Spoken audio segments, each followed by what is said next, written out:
Across the centuries, assassins and Templars wage a hidden war. One side fights for freedom, the other for control. The fate of humanity hangs in the balance, and that balance is shifting. Welcome to Assassin's Creed Brotherhood Diaries. Assassin's Creed is about a grand battle between Templars and Assassins that is hidden behind the scenes of history. The Assassins are a force dedicated to maintaining and protecting our free will. And that sets them in direct opposition to the Templars, who are all about control. It's a very, very interesting universe where we have many levels of depth and many angles to explore.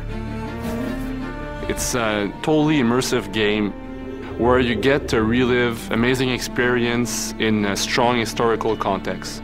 With Assassin's Creed, the fans are very important to us, and we know how many people are out there waiting for the next installment and are excited to see what's going to happen. So it's important on the story side that we deliver new twists, new turns, and that we continue the narrative the way we had begun.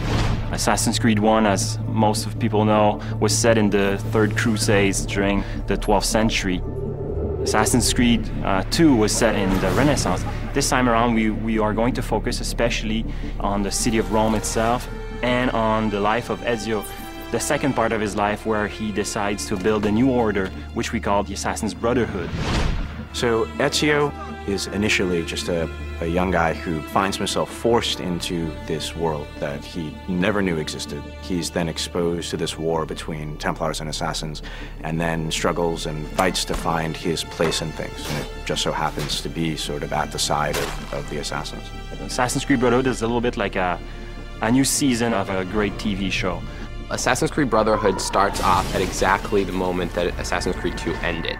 So, when we made Assassin's Creed 2, we understood that Ezio's story was more epic than anything we could tell with one game. And this time around, what we wanted to give the players is the fantasy of being leader of an assassin order. And it made sense for us to put the player in that position and have that extra responsibility of not only teaching them, but also recruiting them and molding the next generation of assassins. The player will be able to recruit new assassins, train them, and eventually send them on different types of missions. You will see many familiar faces in Assassin's Creed Brotherhood. Lots of characters that you knew before in Assassin's Creed 2 will return, but not necessarily the way you expect. Now Ezio is much older, he's wiser, and he's about to become a leader of the Assassins.